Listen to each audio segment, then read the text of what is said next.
तर दोन्ही राष्ट्रवादी एकत्र आल्यास अजित पवार शरद पवारांना समाधान वाटेल। राजकारणात कधी काय होईल सांगता येत नाही। खासदार निलेश लंकेंनी स्पष्टोक्ती केलेली आहे।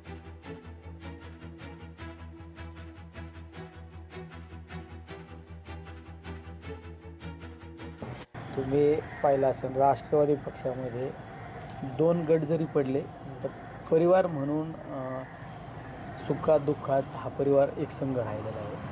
त्यामुळे निश्चित दादांना जे समाधान आहे ते सर्वांना समाधान आहे। ठीक आहे, मोठ्या साहेबांना सुद्धा पवार साहेबांना सुद्धा समाधान वाटणारच नाही। सगळे एकत्र आल्यानंतर आमच्यासारखे सर्वसामान्य कार्यकर्त्यांनी त्याचा सुद्धा स्वीकारच करते।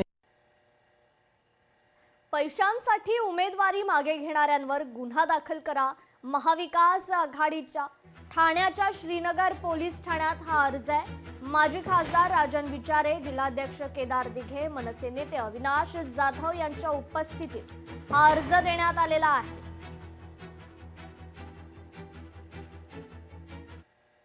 तर मनपा निवडणुकीत 60+ उमेदवार निवडून येतील। मुख्यमंत्री फडणवीसांनी हा विश्वास व्यक्त केलाय। अकोल्याच्या विमानतळाचं लवकरच विस्तारीकरण होणार असल्याचं आश्वासनही मुख्यमंत्री फडणवीसांनी दिलं। आजची ही सभा इतकी प्रचंड आहे, इतकी विशाल आहे की माझ्या मनात कुठलाही संशय उरलेला नाही।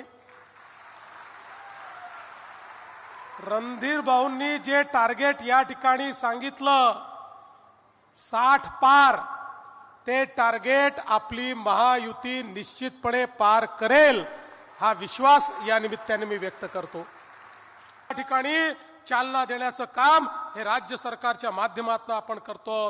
घनकचऱ्याच्या व्यवस्थापनाकरता जवळपास 45 कोटी रुपयाची योजना आपण हातामध्ये घेतली आहे। सीसीटीव्हीचा प्रकल्प आपण हातामध्ये घेतलाय। अकोल्याचं विमानतळ जे आहे तेही आता आपण मोठं करणार आहोत। तर अमरावती महानगरपालिकेवर भाजपची सत्ता येईल असाही विश्वास मुख्यमंत्री फडणवीसांनी व्यक्त केलाय। मुख्यमंत्र्यांच्या रोड शोला अमरावतीत उत्स्फूर्त प्रतिसाद मिळाल्याचं पाहायला मिळालं। आमच्या रोड शोला जो प्रचंड प्रतिसाद दिला त्यावर स्पष्ट आहे की या महानगरपालिकेच्या निवडणुकीमध्ये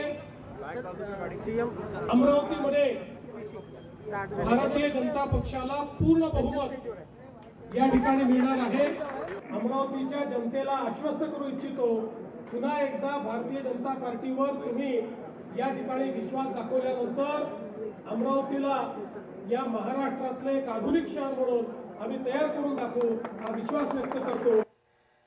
महाराष्ट्रभर महायुतीच्या नेत्यांमध्ये टोकाचा वाद आहे। गोरगरिबांच्या पैशांची लूट जनता खपवून घेणार नाही असं वक्तव्य काँग्रेस आमदार विश्वजित कदम यांनी केलंय। अरे ह्यांच्यात महाराष्ट्रभर हा नुसता वाद आहे आणि महायुतीमधले किती नेत्यांचा किती टोकाला वाद चालला आहे हे आपण सगळे महाराष्ट्रातले लोक पाहत आहेत। एकाने म्हणायचं आमच्या नेत्याकडे तिजोरी, एकाने नेत्याने म्हणायचं कार्यकर्त्यांनी आमच्या नेत्याकडे तिजोरीची चावी आहे, एकाने म्हणायचं आमच्या नेत्याकडे बँक आहे। अरे पण ह्या लोकांना कळलं पाहिजे की बँकेत जो पैसा आहे हा महाराष्ट्रातल्या गोरगरिबांचा आहे आणि ह्या कुणाच्या ह्यांच्या मालकीचा नाही। आणि अशा सर्वसामान्य लोकांच्या महाराष्ट्राच्या जनतेच्या पैशाचा लूट जर हे राजकारणाच्या पोटी महायुतीत ते तिन्ही पक्ष करणार असेल तर महाराष्ट्राची जनता ते खपवून घेणार नाही।